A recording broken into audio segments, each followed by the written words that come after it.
رسول اللہ صلی اللہ علیہ وآلہ وسلم نے فرمایا، اللہ کہتا ہے، اے آدم کے بیٹے، جب تک تو مجھ سے دعائیں کرتا رہے گا اور مجھ سے اپنی امیدیں اور توقعات وابستہ رکھے گا، میں تجھے بخشتا رہوں گا، چاہے تیرے گناہ کسی بھی درجے پر پہنچے ہوئے ہوں۔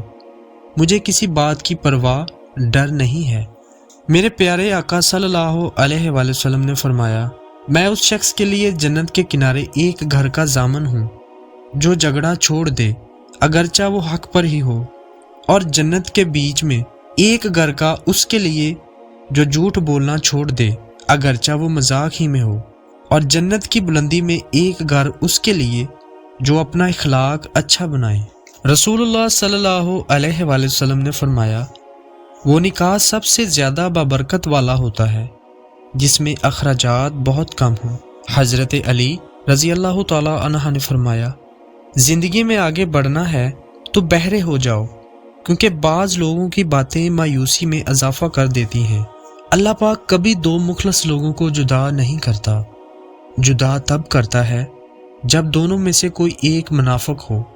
اللہ کبھی کسی مخلص کو منافق سے نہیں جوڑتا۔ رسول اللہ صلی اللہ علیہ وآلہ وسلم نے فرمایا، مسلمان مرد کے پاس اسلام کے بعد سب سے قیمتی چیز اس کی بیوی ہے۔ دولت مند کر دینے والی عورتوں میں یہ 3 نشانیاں ضرور ہوتی ہیں۔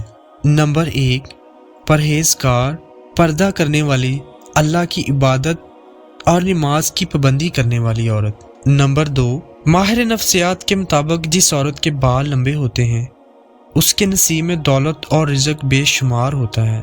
نمبر 3، طلاق شدہ عورت۔ طلاق شدہ عورت کے نصیب میں بھی بہت دولت اور رزق ہوتا ہے۔